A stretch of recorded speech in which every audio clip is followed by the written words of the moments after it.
I was talking with he's in another coaching session and he was saying that he's found some moderate success rolling a little bit, maybe up to 10 gold on 3-2.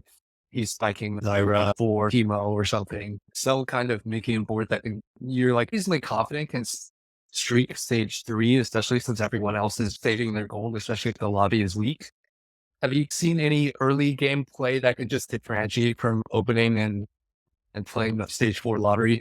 So I've recently just been not playing for forecasts for a good portion Mhm. of my games. Rolling on 3-2. Obviously, if you're playing reroll, is completely valid. I think that's definitely an option that you can go for. If you're not playing for reroll, you can still roll on 3-2, but the problem is you can roll on 3-2 if your comp is not contested, if that makes sense. Mm, It's a high risk play. I mean, obviously, if you think you're in a good enough spot where you are going to full streak, then it doesn't really matter that much, right? But if you're contested on a 4 cost comp and you're rolling on 3-2, and you take that risk and you don't win, you're guaranteeing yourself a block 4. right. That's what I'll say there. It's like, you know, if you're uncontested, then actually rolling on 3-2 is not even a bad option because you can like full streak and then you can even go like 4-5 instead of rolling on 4-2. Because if you're rolling on 3-2, you're probably not going to have enough money to roll on like level roll on 4-2. So if, for example, I'm playing Silas, right? And, on 3-2, if I can get away with rolling maybe like if I have 50 gold, then I can get away with rolling 10 and then maybe hit some upgrades, might be fine. But if I see that there's like an unreal player in the lobby and then 2 people like angling for Sage plus Silas, and I roll on 3-2 and don't hit, then you auto bot 4.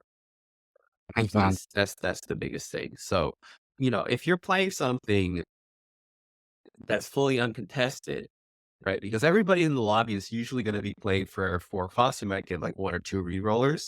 If they're all playing for 4 costs and you're uncontested, then you can spike on 3-2 and then wait for other people to do their 4-2 roll down, take stuff out of the pool. And then once you get, 4-5-ish maybe, or like 5-1 even, if you're strong enough, then you're probably going to hit like 90% of the time. So Mm, that's the context I would say. I think that I mean, reroll is definitely stronger now. It's more of a viable option, which is good. I think that, yeah, I mean, it's just like a toned down version of last patch, I would say, in a way. okay. Yeah. I want to ask you what reroll you're leaning towards and frequency wise, but I also wanted to ask follow up on the point that you made about if you're uncontested. If I just played a Ash Invoker game where I was uncontested Ash, like most of the lobby was, I think Kaisa. There were like 3 Kaisa players and like 2 Heavenly like Kane players, and then maybe 2 Syndra players. And so like there's most of the units were uncontested. The problem was I was at like 40 HP on 4-2, but I was like pretty like reasonably rich.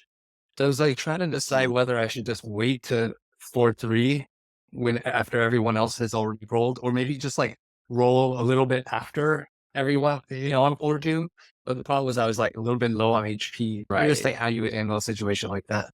I mean, so the thing is, if you're playing Ash from that spot, I mean, obviously you're making a decision on if you want to roll on 4-2 or not. But the thing you should be thinking about, I think this is the more important thing, is again, how do you avoid being in that spot in the first place? Right? If you're Mhm. uncontested, right? As I mentioned before, you can roll earlier to stabilize a bit harder.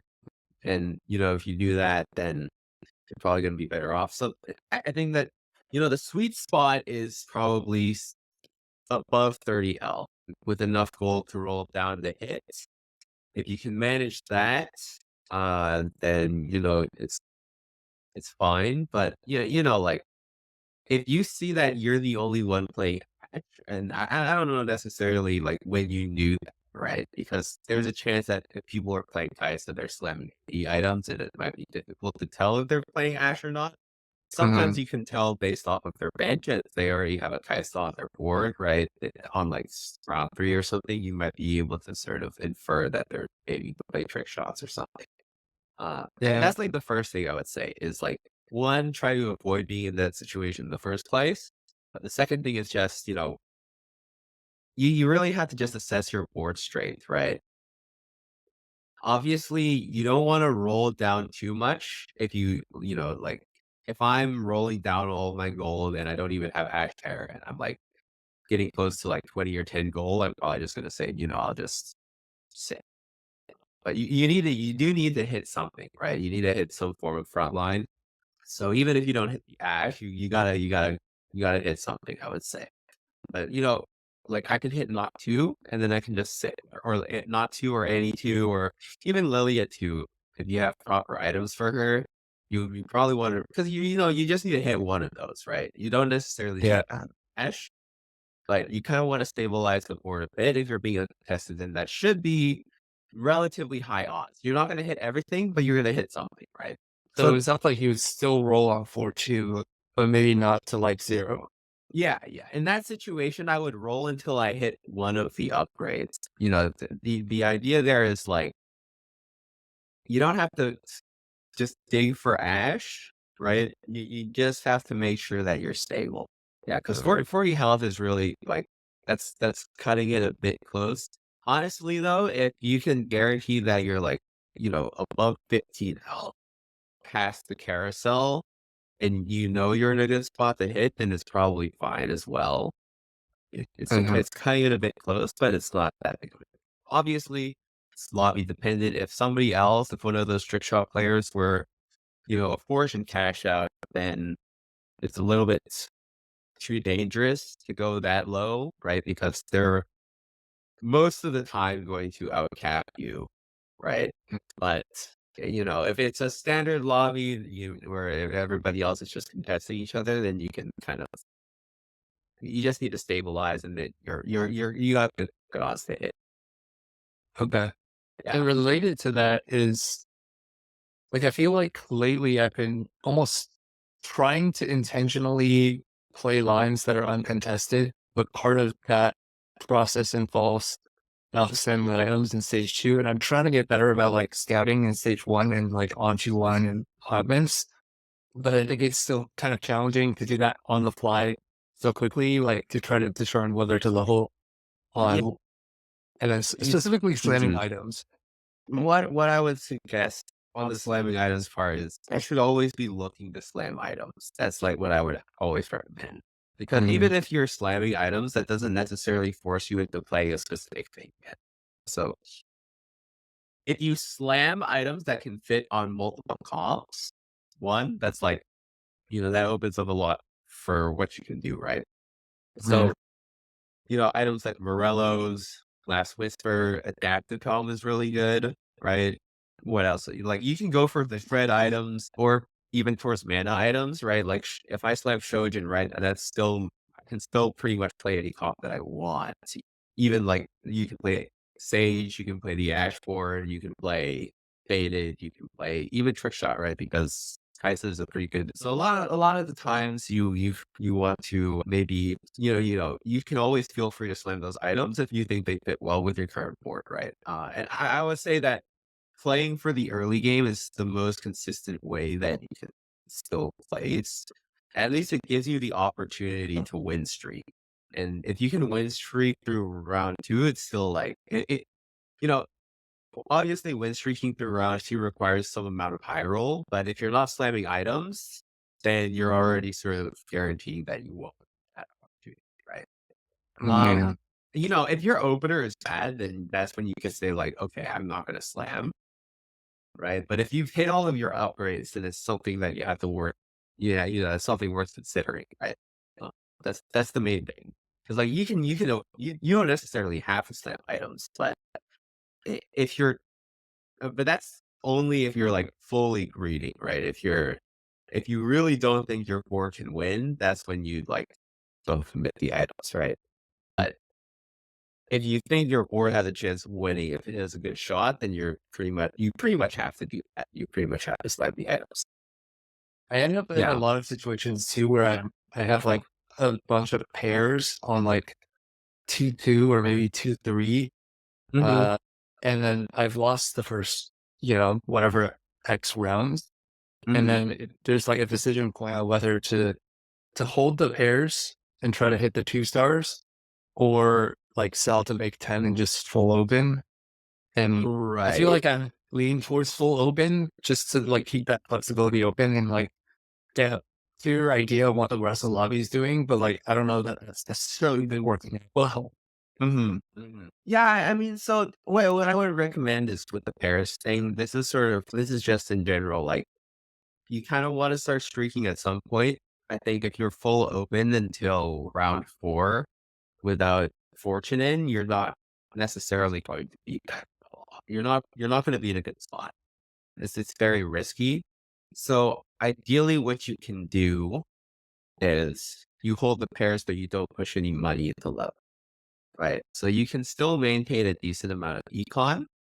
And then once the pairs start to come in, then you can sell off some of the ones that you haven't hit yet that probably don't make sense on your board and hold the units that you're gonna like. Let's say I have like, Garen pair, Rek'Sai pair, and like a Zyra and some other stuff, right? And I hit, one of those, then I can like, sell the other ones off. Like if I hit Garen pair, I don't really need the Rek'Sai pair anymore.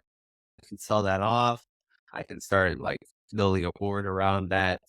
But that's as long as you're not pushing levels, then you're gonna be in an all right spot. Because, if you have the pairs, you're not gonna be winning yet. So you just need to recognize this is the point where I can start winning. And that's when I can be a bit more aggressive with the econ. But Mm, the entire thing about holding pairs is just like an investment, right? But you're gonna need to still make the goal where you can, and more often than not, that goal is coming from not leveling, right? And the entire thing is like early game, round two.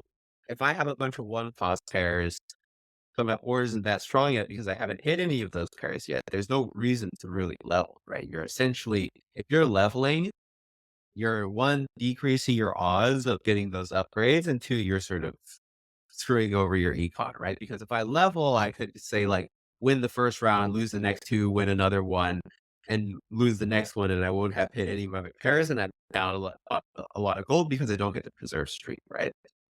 So that's the main thing. It's just like, if you do level, or if if you do level, it should be a good reason for that. You should be strong enough to justify that decision, right?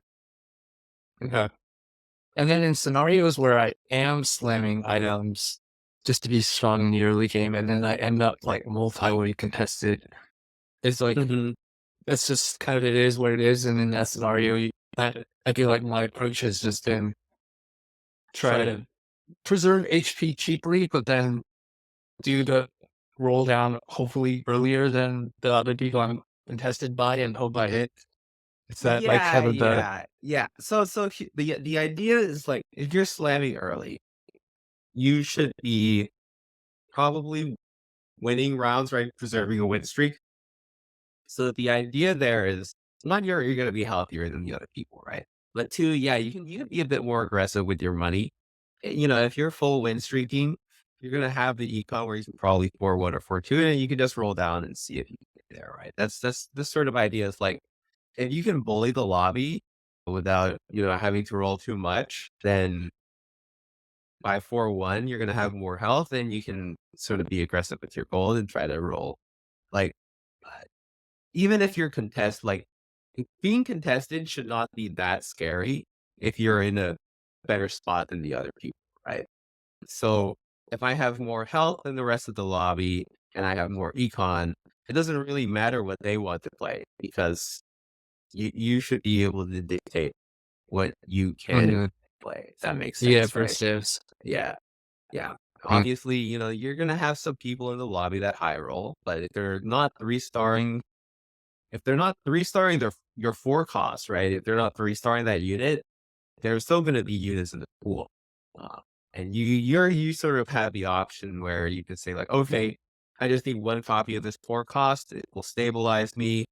And then maybe I can push 9 for better odds. I can do all of these other options are completely open to you if you're in like a much better spot than the other people that are trying to test you. So I wouldn't be that scared if somebody is contesting you. Again, it's if you're strong enough in the lobby, if you're full streaking, it really doesn't matter what anybody else is like. So, the scary part is, if you're losing, right? If you're losing early rounds and it comes to 3-2 and you're like, oh, I've been losing every round, have to roll to stabilize. That's when it's scary, right? That's when it's scary to, be the one that's being contested. But if you're the one like round two slamming early items and then you get like a full streak and then you can pretty much streak through a majority of round three, then you're in a far better spot, right? That's really what it comes down to us. So in the latter scenario where you are losing stage two and you're Mhm. multi-way contested, are you just like, and I know it's like lobby beat depending, like kind of like you were saying, if there's a fortune player that, it's gonna, even if you stabilize in stage four, will end up slowly killing you.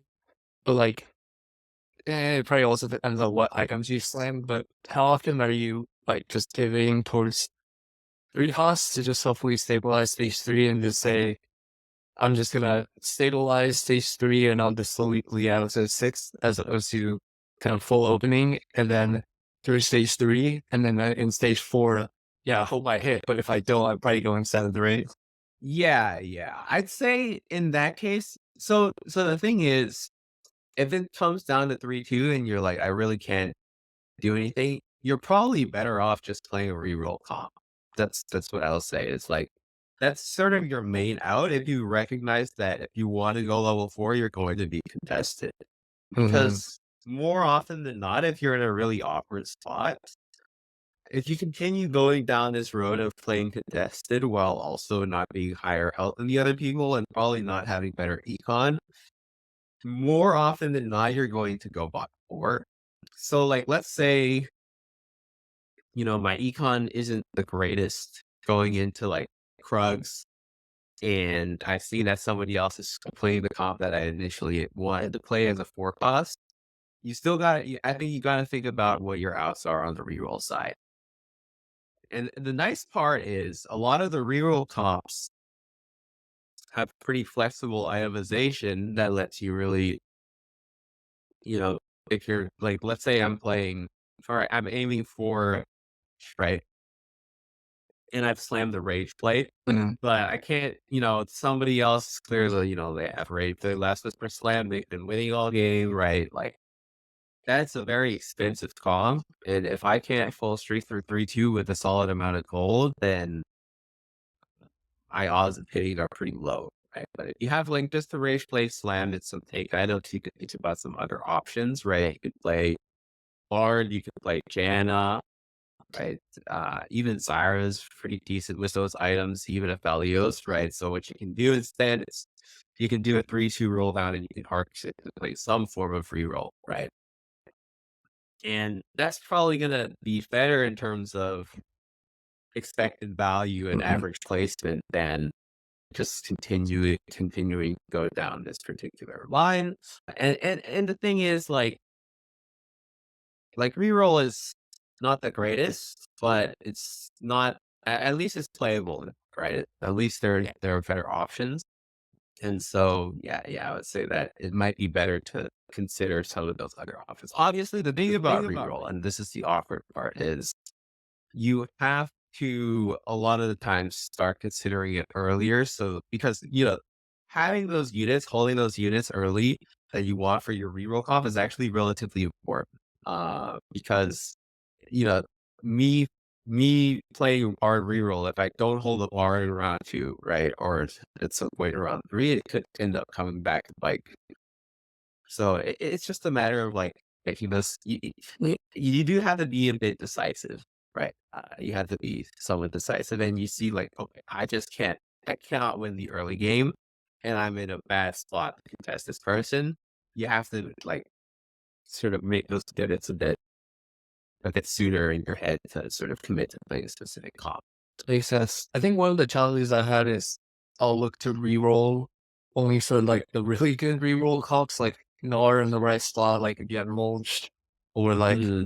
Balloon if they have like one of the like not installed or one of the good plotlands for him, or like or or Right. or, or like The Number unroll right? Unbound. Yeah.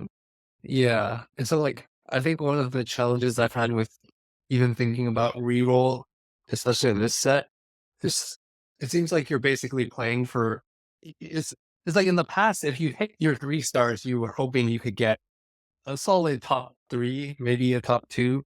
Whereas in these scenarios that we're discussing, it's like, okay, even if you hit in the ideal case, you're probably playing for like third or fourth, maybe fifth, Yeah, which yeah. I kind of mean, feels bad.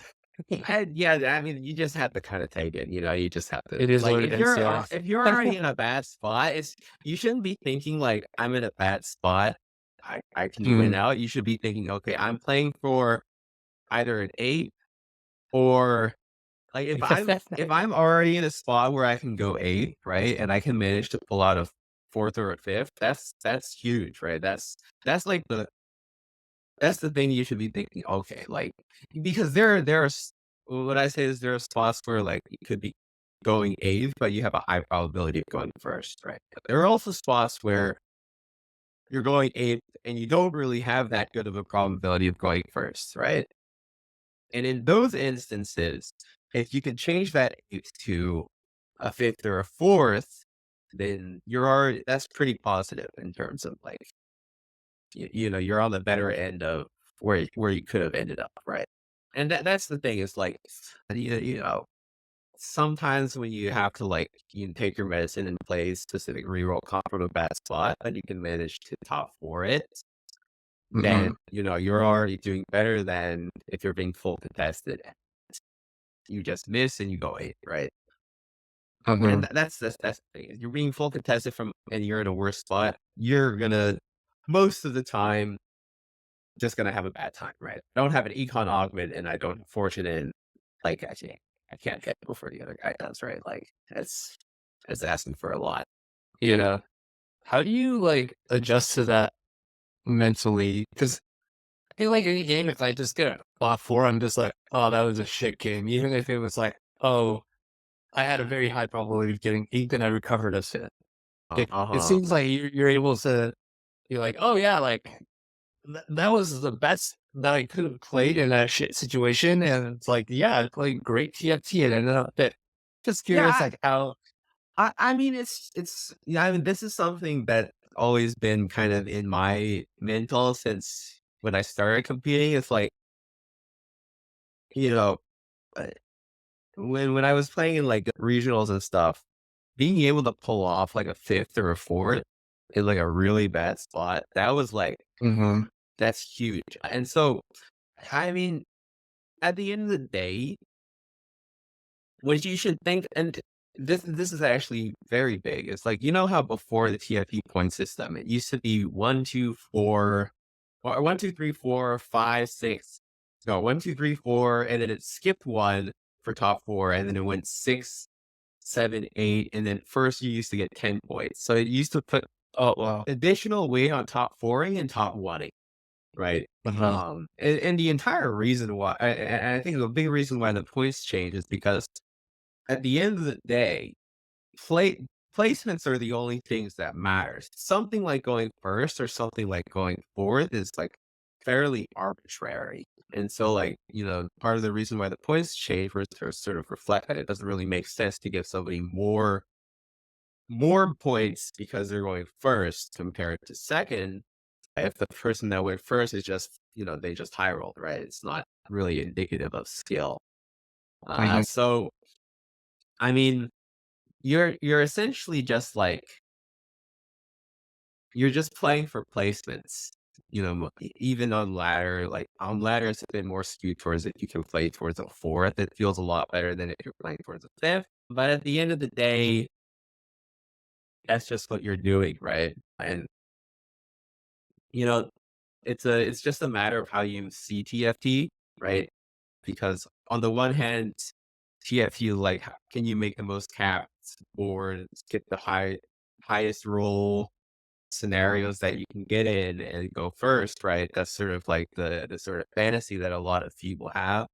But, if you're taking the game just like one game at a time and just thinking about how you can improve, the most you're gonna get is consider like how do you improve your average placement? How do you Mhm. take the low roll spots? How do you like take the high variance of the game and make it a bit more consistent and then improve your average, right? And when you're thinking about it like that, I can change an eighth to a fifth or a fourth based off of what I'm doing, right? Because that's where a lot of the agency comes in, right? There's not that much agency when you just high roll out, you just high roll your mind out and you go first, right? But if you can take a low roll spot and change that into me going eight to me going fourth, like, that's huge, right? Like for you as a player, that's saying, okay, you're a good player, right? That's just, I'm showing that I have the player agency to control my own placement. And if you Mhm. look at it like that, right? And if you're trying to improve as a player, I would say that that's something worth getting excited about, right? It's something that you can sort of Excellent. maybe not as much as like if I get like 10 fortune and that's true to like the tree, I can like get every single three-star buy cost. But like, from a player improvement perspective, that's like huge, right? Yeah. Okay. I gotta give myself more credit when I figure out those scenarios, and then also I think probably trying to play towards those scenarios because I feel like yeah, and I suspect a lot of people play towards like the dream fantasy scenario of like just hitting first, but there are Hmm. probably so many scenarios I have where it's probably more like I'm playing for eighth or fourth instead of eighth or first, and then Yeah, I yeah, just yeah. increase my frequency of eights by not identifying the lines that I could take to go for. Hmm. Hmm. I just saw, sometimes just like, let's say like, yeah, you won't be able to high roll every. On average, you're gonna be like your luck is gonna be. I don't know. Just think about it as like on average, you should go first every 8 games, right? And you think Yeah, about it like that, like what are all of the other games, and some players, the way that they, if you look at like Setsu, I think like Setsuko is a good example, right, where he goes first a lot, and that's a way to sort of think about, okay, can you how do you play first a lot, but the first step should be, and for what most players is, how do you improve the current four placements? And then once you uh get to the point where you're like good enough, you can think, okay, how do I change those, fourths or whatever to first after that, right? Like, right. am I avoiding certain high roll situations so that I can maybe place first a bit more? But I would say that, like, TFU is a game of variance, right? If you can mitigate variance more, it's never going to be a